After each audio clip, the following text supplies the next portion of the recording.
Here, let's go to Jamie, kick us off. He says, I think the Padres need more pitching, and we need to send Matsui back to the minors. I don't trust him at all. Well, he's a little bit hot, a little bit cold. I'm worried that maybe scouting reports kind of figured him out. He is walking more batters than he did early on, but he threw 98 against the AAA Oakland A's. I mean, he had velocity and he had pretty good location. I don't think he's as much of a problem, but he's been a little erratic. I don't know what they're going to do with Enyel De Los Santos. He's given up home runs at an alarming rate. Yeah. He's this year's version of your guy, Emilio Pagan, yes, who's gone. So they're going to have to do some adjustments. I mean, the rumors are out there everywhere that A.J. Preller's trying to make a deal. But the problem is everybody knows who the Padres' marquee guys are. And he's not going to trade Rob Snelling, the pitcher, who's kind of stalled at AA. And even though Ethan Salas is hitting 194 at Fort Wayne in A-ball, I doubt they're going to trade him unless it's a mega trade. And I don't think they want to trade the young shortstop up here like Elsinore, DeVries, who started to hit and started to play a little bit better. So I just don't know how many assets AJ's got to make the kind of deal that maybe he wants to make if he wants to get. And the other question is, does he want a right-handed reliever or does he want another starting pitcher? Because this injury thing with Musgrove is pretty scary. And I know you like him, but pal, I'm not willing to try to stay in a pennant race with Randy Vasquez being one of my key starters. And I just don't know how to trust some of the other guys at the back end of the rotation. I mean, Matt Waldron has done well in some starts, and other starts can't control the knuckleball. So he may have to find a way to make a deal and get another starting pitcher to plug in. Well, first of all, Matt Waldron isn't just shaky. Matt Waldron is killing it. Well, he's killing it right now, but that's a start-to-start process. But it's gotten better and better, and that knuckleball is dancing. It's fluttering. Combined with the 91-mile-an-hour fastball that's suddenly in on your hands and you can't get around on it. No, I give him a lot of credit. He's got a lot of grit, and obviously so does Michael King, and so does Dylan Cease. But I'm just not sold because Vasquez has these bad outings and has bad innings and then gets bailed out. Mm-hmm. I just don't think you can live on the ragged edge the way he pitches. And, we don't know about Joe, and we obviously are hoping that Yu comes back, but he's had 2 muscular injuries now this season alone. And Musgrove, I don't know if you know this, Musgrove's had 5 significant injuries in 14 months. 5? But we knew about the shoulder capsule. What are the shoulder capsule, twice the elbow. Oh, the toe as well. And a fractured toe. Yeah. It's a bit of an issue. So we'll see if AJ makes a deal. Matsui looked great at the beginning of the season. You're like, oh, this little lefty, he was pretty good. It just seems he just lost his command because that ball is like that slider or curve kind of comes from 10 o'clock down to 4 o'clock. And he just always seems to be out of the zone. I think a couple of tweaks, he'll be fine. He was clocked at 98 when he beat the AAA A's. Well, hey. AAA A's. You got to beat the AAA A's, and he did it. On we go. Next question on Fans Forum. Okay, let's go to Chris. He says, this is a no-brainer for the Dodgers. Plug Luis Robert into the outfield for the next few years. Send over Outman and Vargas and an arm. The only thing that might hold up this deal is if the White Sox won't take on Dave Roberts in the remaining 2 years on his contract. React to me. Oh, man, Dodger fans are piling on Dave Roberts right now. But, Dodger fan, I'm look at the scoreboard, would you? The Dodgers got 12 guys on the disabled list, 11 of them pitchers, and they're still in freaking first place. So what are we whining about here? You're in first place by 7 or 8 games in a really weak division with 11 pitchers on the DL, and you're about to get some of these pitchers back. Kershaw next week, I'm led to believe, is going to throw rehab, and he's already been clocked at 90 with no setbacks in the bullpen. Bobby Miller is throwing his final rehab, might be Thursday or might be Friday in AAA. He's going to be back. Gavin Stone is 7-2. I mean, that's the surprise of all. Oh, really? Yeah. So, why are you whining? I mean, look at where they are and all the problems they've had, and look at where they are right now. Now, I do think they have a decision to make what they're going to do about this Mookie Betts situation because he looks worn out. And with the Dodger coaches saying his work ethic is off the charts in terms of how much he does before the games in terms of shortstop. Well, there's a wear and tear factor, and he puts a lot of pressure himself as the leadoff guy. And I mean, he was hitting the 330s, and I think he's down into the 260s more recently. It's just not hitting for power. So Luis Roberts, pretty good player, and the Dodgers are really deep in assets to put together a 3-for-1 package for Luis Robert of the White Sox. So that might be the next significant deal. Padres have already made 2 deals of significance well before the trade deadline. So the Dodgers might be the next one to dive in there. But Chris, they're in first place. They're in first place with 11 pitchers on the DL. Nobody else in the world could stand the loss of that many guys and still be in first place. Yeah, well, they did have a skid there for a while, right? They stopped hitting. Yeah, against the Reds and the Pirates. But it's still amazing to me that they're doing as well as they are with all those guys that are on the injured And list. Max Muncy's not had a third setback with the oblique. Well, when Clayton Kershaw comes back, I mean, he's not going to light the world on fire. He's going to be like Walker Buehler, right? He's going to be kind of hit and miss, inconsistent, kind of sputtering. So we're still not sure what's going to happen here. The Mookie Betts story to me is interesting because, first of all, what a fantastic athlete that you can play right field and win Gold Gloves, and you can go into shortstop and play second base. And he's such a good character guy, a good leader. I mean, there's nothing bad about Mookie. But yeah, maybe he needs to move off of shortstop because his play is declining. And frankly, I think he's a better asset to the Dodgers if he's in the outfield. It just Gavin Lux can't play shortstop because he was goofing it up all the time. Yeah, he had a lousy spring training, which got him demoted and sat on the bench and didn't hit. Now it's kind of odd. He started to hit the ball. I mean, he was batting 203, and they were going to send him out. And then they had the injuries, and they kept him on, and he's been hitting like 300 for the last 10 days. Wow. So, Dodger fan, no whining. You're in first place with all those problems. Next question. Okay, let's get Derek on the Laker line. He says the Lakers management was out looking for a coach that was willing to work for them. That's probably why they didn't make the Jerry West announcement, right? Derek is responding to my question. How could the Lakers, with the passing of one of their icons, not make the announcement themselves? They let the guy across the hallway, the Clippers, make the announcement about the Laker legend. Just, I don't know where the Lakers' mind is right now. They're not paying attention to everything, in addition to not having a coach right now. But I do side with the Lakers. They made a phenomenal offer to get Dan Hurley, and he elected emotionally to stay on the East Coast. I thought the LA Times column was a real cheap shot.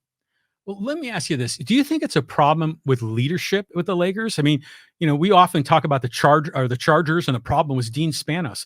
Is Jeannie Buss a problem for LA? I think it is. And maybe the basketball people around her are part of the problem. I mean, she's the one that appointed the former player agent to become the general manager, Rob Pelinka. And yeah, they did win a championship in 2020 on a 40-game schedule, whatever they played that year. In the bubble. In the bubble.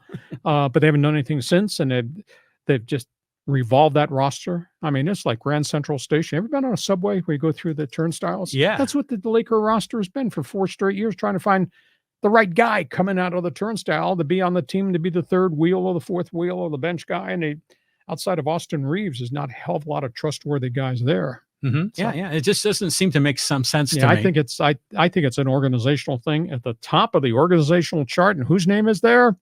Jeannie Buss. Yeah. Next question. Let's move on. Let's go to Callan. Canada Network of San Diego checking in. This is from Callan. He says, it really feels like Edmonton needs to win Game 3 or Florida is breaking out the brooms. Bobrovsky wins the Conn Smythe, in my opinion. Florida wins it all. Well, I don't think it's a walkover. I think it's hard for Florida to do this in Edmonton, and these guys will play passionate. And I'll say this. I mean, the Oilers just shot the lights out in Game 1 and got shut out because Bobrovsky stoned them. And then in Game 2, Florida scored actually one quality goal, but they suffocate you. They check you all over the ice. They don't let you build speed at center ice to get the puck into the zone. They're just a tough team to operate with. And by the way, they got a lot of goal scorers, whereas Edmonton right now has got one line, if you will. It's Connor McDavid and Draisaitl and Zach Hyman, and the other lines have just totally disappeared. But it's in Edmonton, and I tell you, that place rocks from the minute they sing "Oh Canada." You can't sit down. The bedlam, the noise is unbelievable, and Oilers do play a lot better. So they can score a couple early. They're back in it. They win this one, then they're back in the series because they could probably win Game 2. Obviously, they're going to have to go into Florida, but they went into Florida and should have won Game 1 and got stoned by the Russian goaltender. So I don't think this series is far from over at all. Now, they're playing tonight, right? Yes. Tonight in Edmonton. Did you get any Molson's Canadian? I want Molson's Canadian with my pizza. Yeah. It's just, you get the beer here from Molson's, Moosehead beer. I'll tell you what, though, the O Canada Network from Winnipeg, they're really happy you're not wearing that Oilers shirt anymore. I've got a Jets shirt. I should have worn it sometime during the year. full disclosure. Mhm. I mean, I got all this radio gear with logos. So I traded one of my extra 690 hoodies Mhm. for Winnipeg Jets hoodie. So I've got a Jets hoodie. So I'll have to wear that one of these days in the middle of the summer to appease part of the old Canada network. But Well, even your shirt today has a Snapple logo on it. as I said at the onset, do not adjust your cell phone or your computer screen. There's nothing wrong with what's on the video. It's just my shirt that's causing this thing to go that way. All right. Oh, Canada, thanks for joining us. Next question. Okay, let's go here to Manny. He says, I asked last year about the Padres, and I will ask again. Who is the team captain? Maybe if someone steps up, the Padres can compete in more games. Well, I don't think they have a clubhouse problem. I think it's different. I do think Mike Schiltz's word carries a lot of clout, and I think they listen to him. Now, he protects them. Definitely. Everything is beautiful. Mhm. Hey, your ass is a 500 team. You should have won 12 games in a row based on who you just played, and you went 6-6. I'm the only one in the media that's critiquing where they are right now, and I understand injuries, but I think Schultz done a really good job directing them, motivating them, and they got guys that are dinged. I mean, Manny has not been Manny. That's the byproduct of the elbow, and now he's obviously got the hip flexor thing. He can't run hard at this point in time. Now he may be playing third base this weekend against the Mets, but I think they got a roster full of guys who can do. You're renting Tyler Wade with a hope 1 or 2 games a week he'll do something for you. And they got the outfielder they got from Arizona, and he can occasionally hit. Has not hit much lately, but has hit in this last series against the Triple A's. He hit pretty well. David Peralta. So I think they're doing well, but they are dinged up in the pitching staff, and that kind of worries me going because there's still almost more than half a season to go, and the rotation's not healthy. Yeah, there's a lot of question marks. It's hard to keep all those pitchers healthy. The whole thing about a captain, though, is interesting because is that something that the players vote on, or does the management decree? Manager decrees. We've had great captains. Tony Gwynn was a great captain. Caminetti was a firebrand. That's a different personality. Musgrove could be a captain to a degree, but he's a pitcher. Normally, your captain is an everyday guy. Mm-hmm. And there's a lot of new people that are, quote, part of the everyday guy that are on this roster right now. And, Tatis to me, is too young. I don't think Machado is loud enough. Soto was definitely not that guy. He was Mr. Me, Myself, and I. So I think true vocal leadership, it's not there because the roster's got so many young guys, new guys on it. Well, Manny is the de facto captain. Should be. You even see it in the post-game interviews where they will defer to Manny's leadership.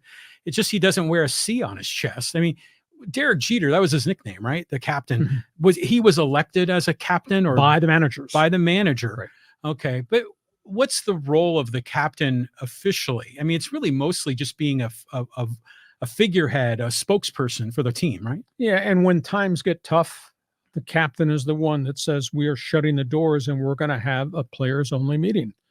And that happens every team, every league. Sometimes it happens more than a couple times a year just based on a team that's struggling or underachieving, et cetera. But that's what the captain does. And a captain leads by hitting 280 with home runs or playing gold glove, third base, whatever. So Manny's not vocal. He's not. He is at the polar end of the spectrum compared to, I dealt with Gwynn and I dealt with Caminetti, and they were firebrands. Mm-hmm. That this is what we're doing and this is why we're doing it. I'm picking up the flag. Follow me. Yeah. That's not Manny. It's not Manny at all. That's the tricky part. It's like, who could be the captain? And I'm just kind of thinking it through in my head. And you're going like, well, Profar, no. Merrill's too young. Xander, no. But, Jake Cronenworth, maybe. I mean, he seems like he has the character. He's only been in the league for about 4 years. But he's having a productive season. And he's strong-willed. Yeah. That's not a bad call. Maybe not this year. Maybe next year. It's got to be Manny. I mean, they should just anoint Manny and just make it his team. Okay, on we go. Next question. Okay, let's move on. We'll go here to Derek. And he says, Aaron Rodgers was there for 16 of the games last year when everyone was on the field either. Well, he wasn't there because of the byproduct of the injury, but he was there, working with the coaching staff and all that. It's just that he's the one that made the public comment about immediately now in Hebston, Long Island, where the training facility is, there's not going to be any more distractions. And here we are, the most important mini camp where everything's been installed, and now the first unit's going to run everything they just put in. and he's in Greece or he's on some trip abroad. It just sends a bad message. And the New York media, the tabloids, John, they're going crazy. You would think that Aaron Rodgers assaulted the Queen or something by virtue of how he acted. So this is going to be fun to watch. I mean, if they don't have a good season, holy cow, it's going to be hard on him because he's never been treated that way by the media. And these New York tabloid papers, the Post and the New York Daily News, they're just going to go crazy about Aaron Rodgers. And the freaking fans who ride the subway, everybody is sitting on a subway reading everything the tabloids Well, are yeah, saying. but there's just so much off the field fodder for, to go after Aaron Rodgers on, whether you like him or not. There's just a lot of content. He's a great player, but yeah. Now all of a sudden we got this distraction after he told me a year ago at the press conference, there's not going to be more distractions or the Hempstead training facility. It's got to be rough being a Jets fan, man. I mean, those guys, they just struggle. Have they been... Not recently. They've been in the Super Bowl and Super Bowl III. Have they made the AFC Championship in the last 10 or 20 years? I don't All you need to do is go back and look at how many quarterbacks they drafted that did not pan out. Oh, yeah. There you go. Next question. Okay, let's go here to Cal. And he had another comment. He says, I believe the first-round games are going to be held at on-campus sites. Well, that is the first-year game plan.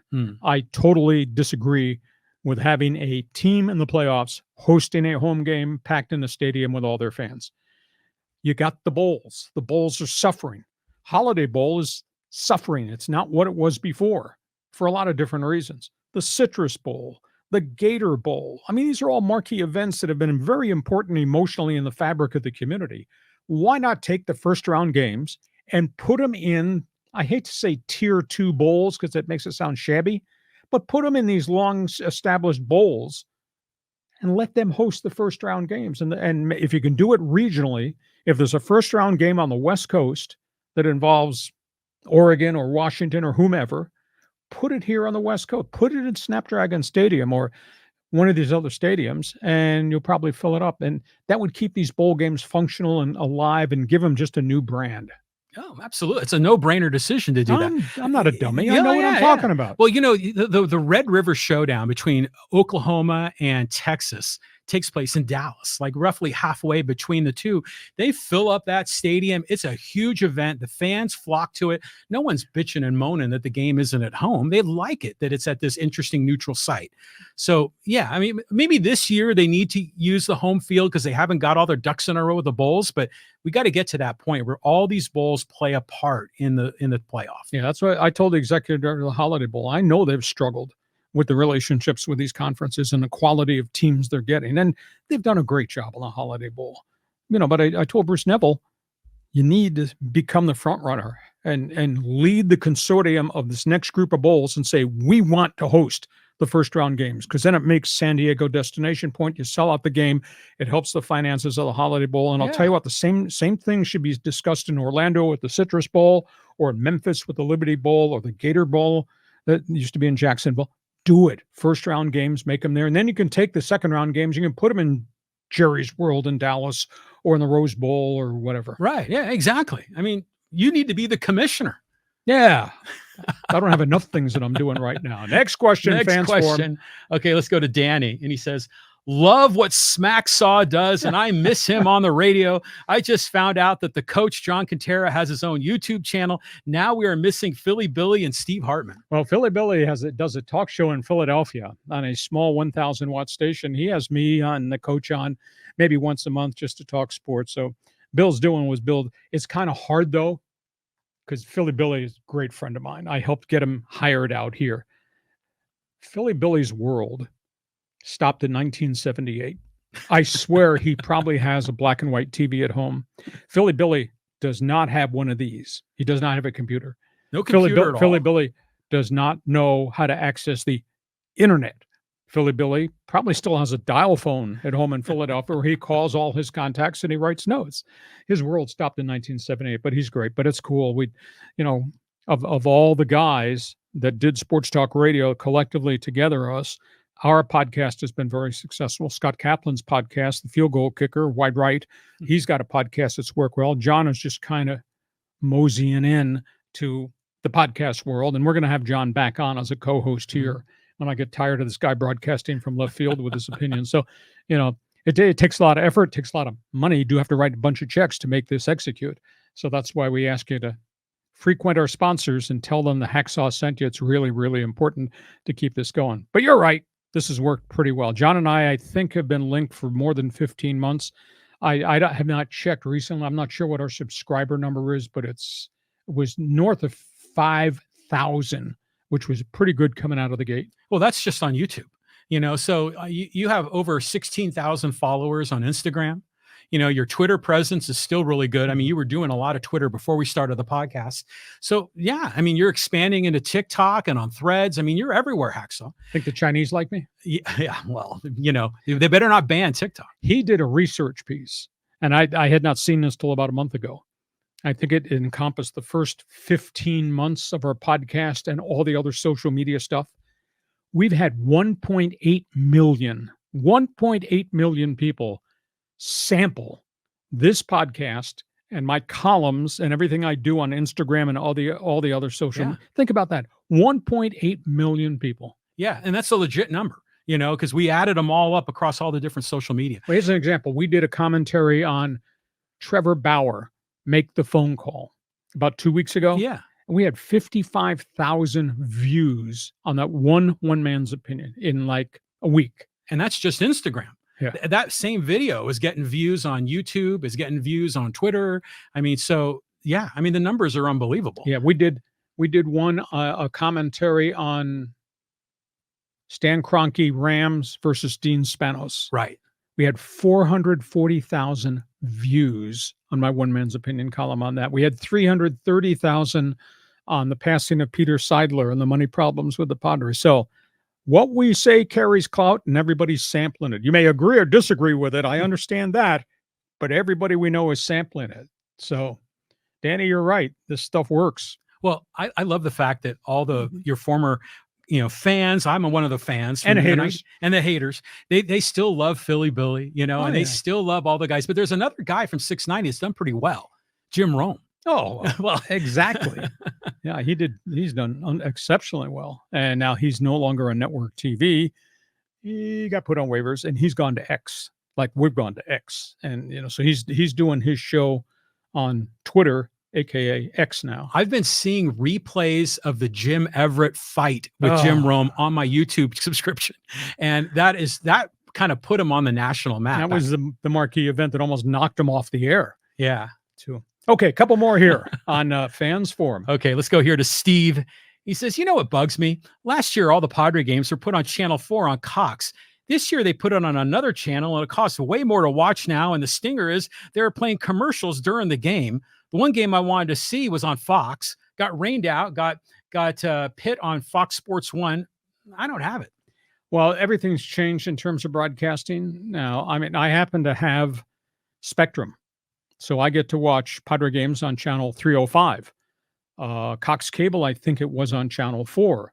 Then they started Padres TV, which is $19.99 a month subscription. And of course, all that has to give way if the Padres are on a national game, if they wind up on Fox 1. And if they gets delayed by rain, sometimes it gets bumped to Fox 2. It's really hard to follow the team. But if you have Spectrum or Cox, you should be able to see all the games because they announced that all the games are on the same channels that they were on last year. And of course, if you subscribe to DirecTV, which that's the only other thing I subscribe to, you can watch it. I think it's channel 694.3. Mm-hmm. So the Padre games are there on some of the different cables or the true subscription package. But still, sometimes they'll play on Apple TV. Mm-hmm. And have you watched any of those games? You do subscribe to Apple? I came over here, but you weren't home. Yeah, I knocked on the door. Nobody answered. The dog barked. It's the broadcast visually on Apple TV is fantastic. It's like 4K, really crisp graphics is what you'd expect from Apple. But the play-by-play guys, it's not our Don and Mud. It's like some of these national dudes, and they're just not anywhere close to as entertaining. But yeah, for some people, this is trouble, finding the games. But speaking for myself, I remember back as a kid in the 70s, and I'd want to watch the San Francisco Giants. You'd be lucky to get a game a month on TV. I was a kid growing up. Now I was different because I grew up on Long Island, and we had access to the New York Yankees, whom I hated, the Brooklyn Dodgers, and the New York Giants. They were all on TV where I grew up on Long Island. But I remember as a kid in upstate New York, I'd spend the summers, you get one game, the Saturday game of the week with Kurt Gowdy. Kurt Gowdy, yeah. black and white TV. Joe That was it. Garagiola. It's different now. It I mean, it is. sure is different now. Yeah. Okay, thank you for that. We got any social media things here you want to throw at us? We do. Okay. Over to social media and is involved. And okay, we're talking a little bit about captains with the Padres. This one fits. This is from Ham Bean. It says maybe you need to get rid of some of the cancer in the dugout. Ham Bean, I don't think there's any cancer in the dugout. They got injured players in the dugout. I just think, as we talked about prior, I think Mike Schilt has taken control of that clubhouse, and he is strong and he is staunch in what he believes. He doesn't say it publicly. Everything is beautiful. He doesn't berate anybody publicly when he's in the dugout with us in the media. But I think there's a different message delivered. And I don't think there's a lot of politics in that clubhouse right now. That's my perception from being down there. Yeah. People love to hate on Manny. I mean, that's who he's talking about. Exactly. The cancer. Manny is just a little bit of a different guy. He's not a cheerleader. He's not Johnny Hustle. We already know that. But I see good vibes in that dugout, and clearly they're playing for the camera. They know the camera's on them when they do their high fives coming back from home runs. But I'm not sensing that there's a cancer on the team. And to your point about Schilt, I'm really starting to really like this guy, and his perspective, because he's different. Deep thinker. Yes, he is. Now, I happen to think Bob Melvin was a really smart guy, but obviously the message was either blocked by A.J. Preller or the message did not get through. And, of course, that clubhouse was different a year ago with Soto, Mr. Me, Myself, and I. Yeah.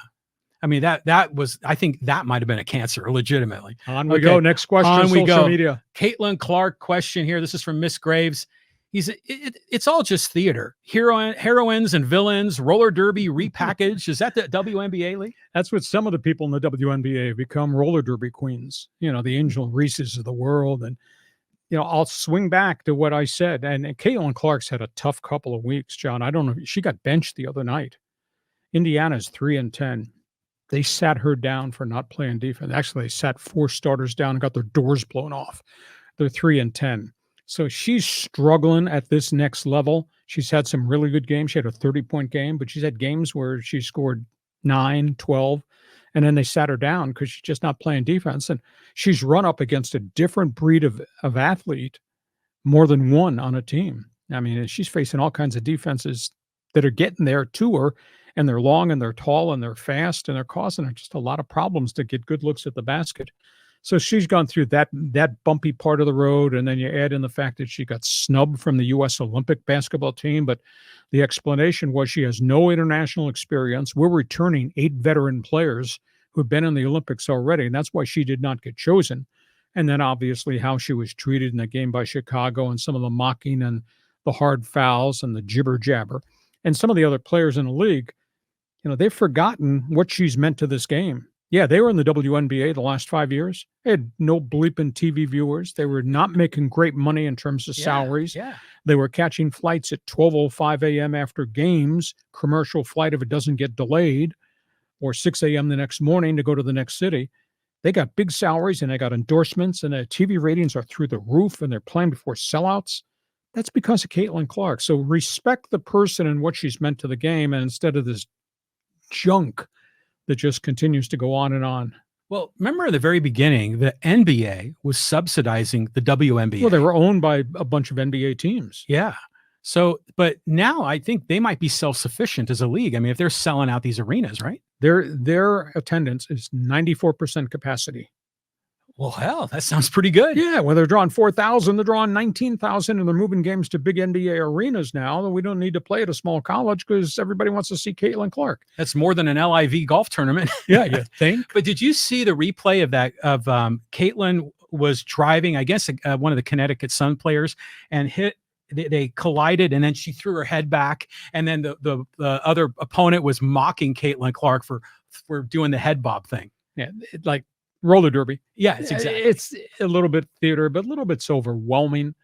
Did you know that before the game starts, the TV cameras are rolling when they're getting off the bus, and it becomes a fashion show, walking down the tunnel to see what's the latest outfit this star in the WNBA is Well, the wearing. NFL does that, and NBA does that. We want to see the new, digs that these guys are wearing. I mean, come on. I mean, that's Not all like part of the Angel celebrity. Reese and some of the others are wearing. Well, I mean, they're is that- pushing the limit, and they have a Okay. little more, let's say, flexibility as a woman that you can get a little more creative.